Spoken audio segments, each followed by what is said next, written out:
ദിവസം ശങ്കരൻ വളരെ സന്തോഷത്തോടെ സജീവന്റെ അടുക്കളെത്തി.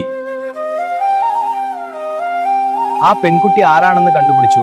എന്റെ അച്ഛൻ പണ്ട് കാര്യസ്ഥനായിട്ട് നിന്ന ഇല്ലത്തെ കുട്ടിയാ. മീനാക്ഷി എന്നാണ് ആ കുട്ടിയുടെ പേര്. നമുക്കിപ്പോൾ തന്നെ അങ്ങോട്ട് പോകാം. രണ്ടുപേരും മീനാക്ഷിയെ കാണാൻ അവളുടെ ഇല്ലത്തേക്ക് പുറപ്പെട്ടു.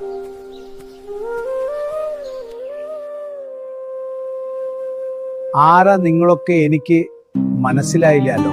തിരുമേനി, ഞാൻ മുമ്പിവിടെ കാര്യസ്ഥനായിരുന്ന വാസുദേവന്റെ മകനാ, ശങ്കരൻ.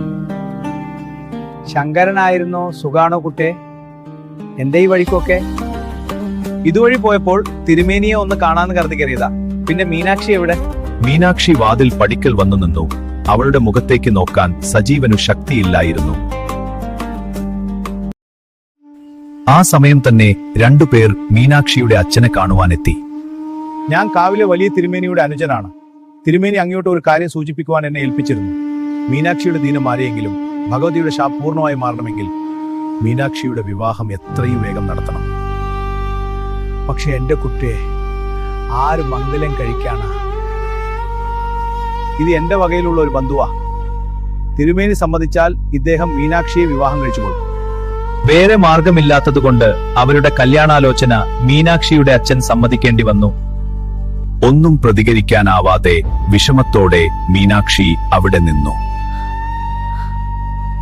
എന്നാലും അയാൾക്ക് എങ്ങനെ തോന്നി ആ കിഴവനെ കൊണ്ടുവന്നു മീനാക്ഷിയായിട്ട് കല്യാണം ആലോചിക്കാൻ?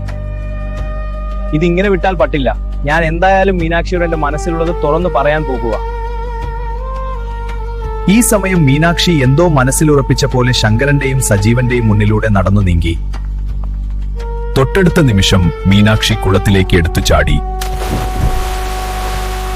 ഞെട്ടലോടെ സജീവനും ശങ്കരനും പരസ്പരം നോക്കി. മീനാക്ഷി കുളത്തിന്റെ ആഴങ്ങളിലേക്ക് വീണുപോയി.